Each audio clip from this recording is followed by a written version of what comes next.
Okay. Good morning, consultants, senior residents, and fellow residents. I'm going to be presenting acute cerebrovascular accidents today. Yeah.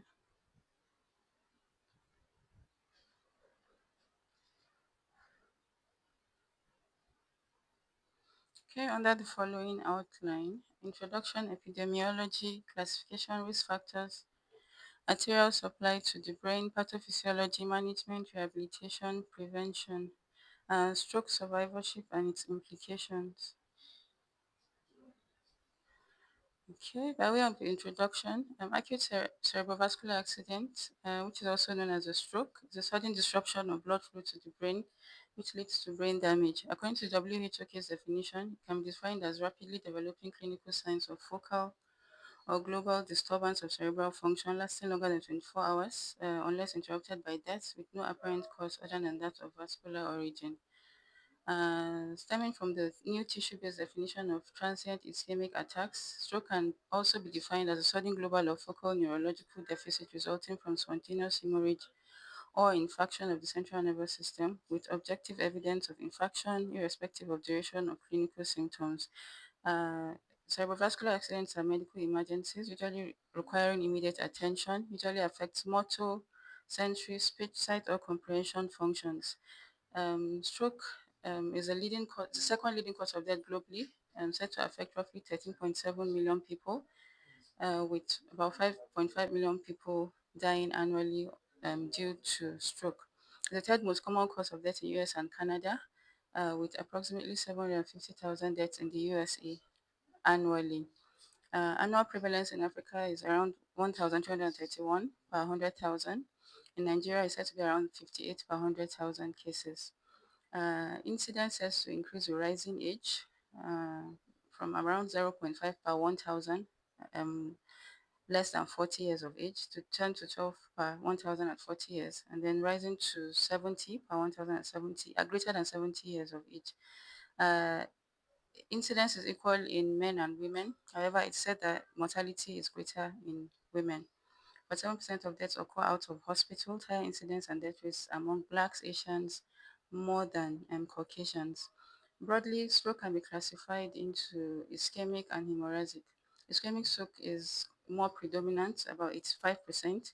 This can be further divided into thrombotic and embolic stroke. Hemorrhagic stroke, taking around 15%, is divided into subarachnoid and intracerebral. Let's go. All right. Risk factors can be divided into modifiable and non-modifiable. Non-modifiable risk factors include age and greater than 60 years, occurrence says to double each decade over 55 years of age. It's equally common in both men and women. However, women tend to die more frequently from stroke.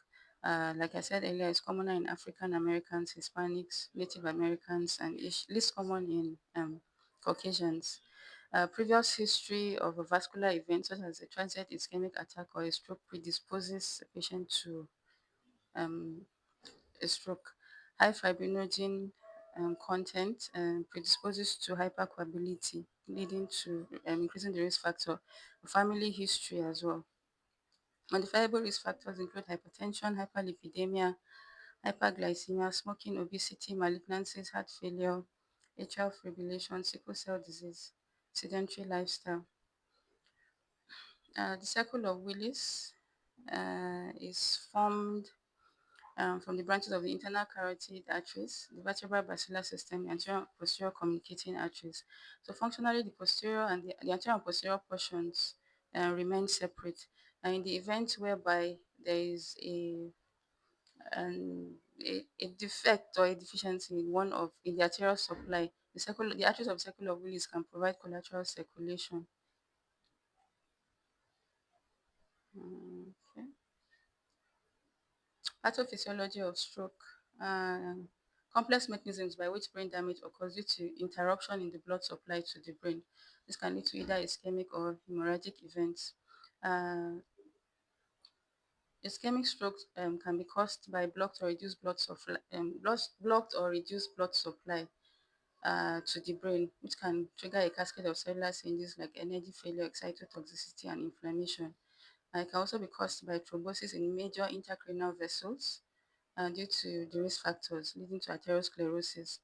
Embolism from the heart can be thrown in cases of atrial fibrillation, for instance, myocardial infarction, which can lead to ischemia.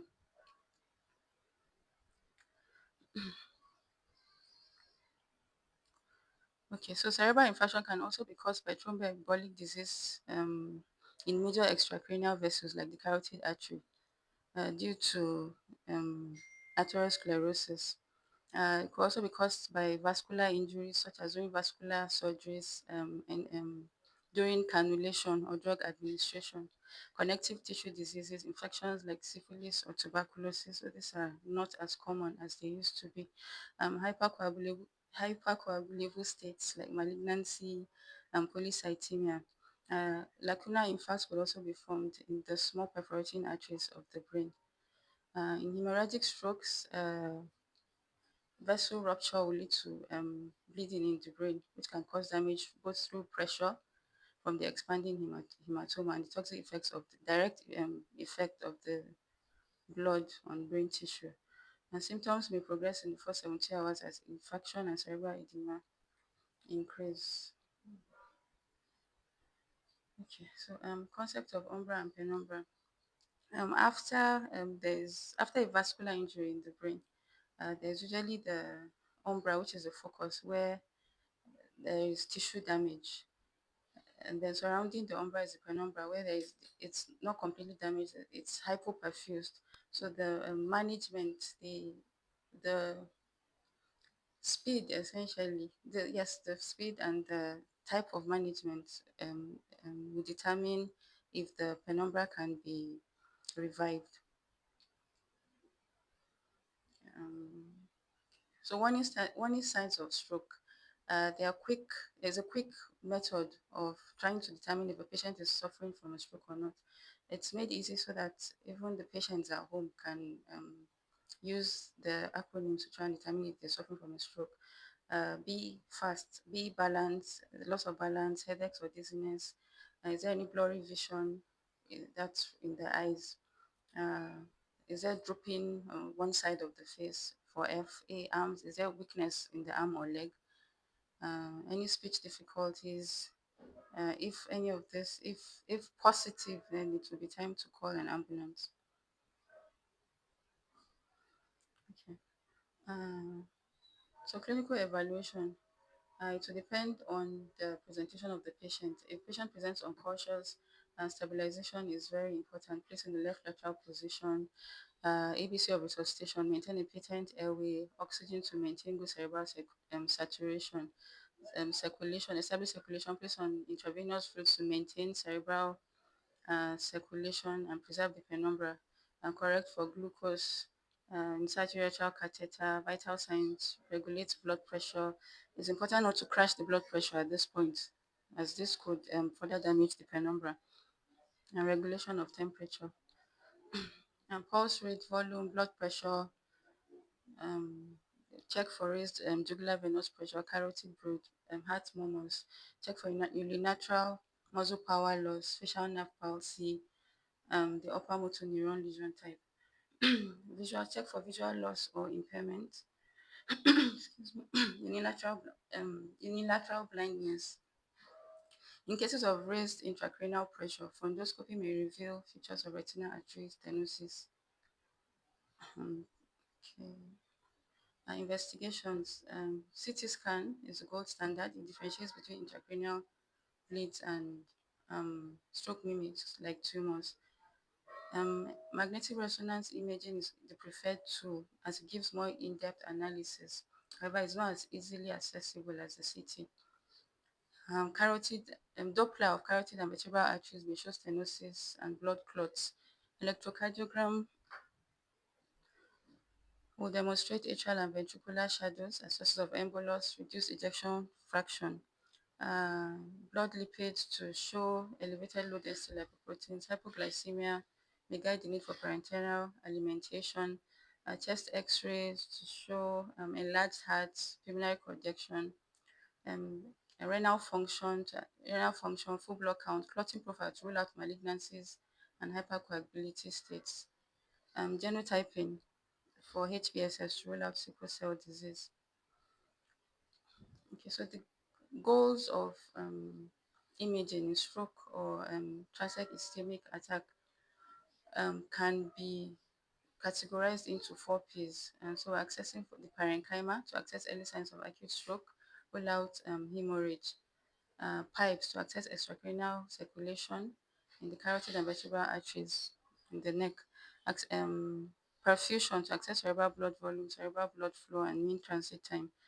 Penumbra to access tissue at risk of dying if ischemia continues without recanalization of intravascular thrombus.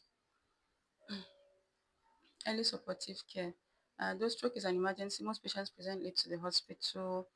Proper care acutely is critical to survival and achieving favorable functional outcomes in such patients.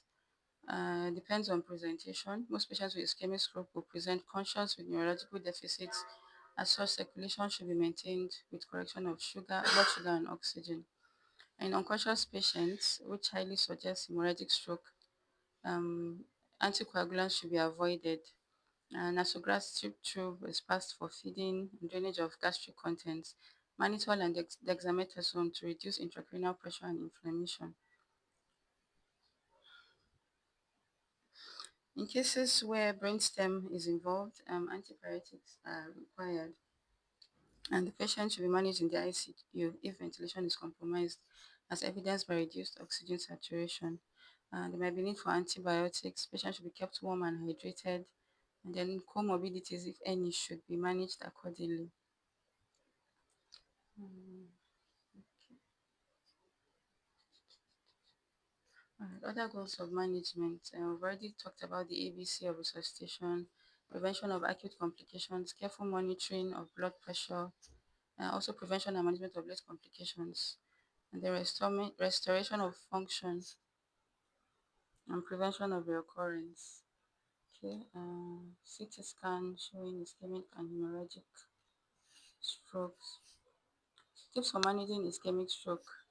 uh, Management principle for blood pressure. So it should be lowered by 15% if the systolic blood pressure is greater than 120 millimeters of mercury.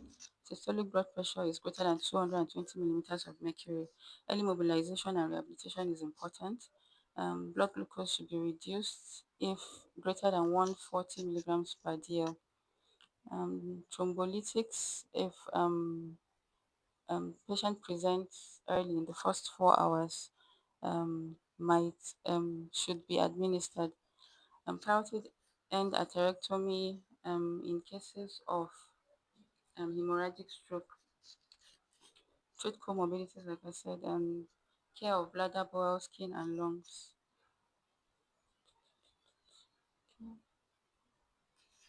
Management of hemorrhagic stroke. Hemorrhagic strokes, patient presenting with hemorrhagic stroke should be managed as a medical emergency. Early neuroimaging is important. Prophylactic anticoagulation only to prevent deep venous thrombosis. Mechanical devices could be used. Avoid in the first in the first 3 to 4 days, anticoagulants should be avoided until it is confirmed that it's not hemorrhagic stroke or until bleeding stops. Fluid management, patient is kept on new per oral, urethral catheter or pulse tubing is used. Intracranial pressure should be treated. Early mobilization and rehabilitation, hyperglycemia greater than 140 milligrams per dl should be treated as well. In cases of if infection, when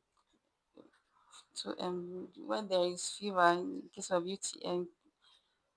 urinary tract infection, chest infection, should be managed with antibiotics. Use anticonvulsants if indicated. Okay. Management of subarachnoid hemorrhage.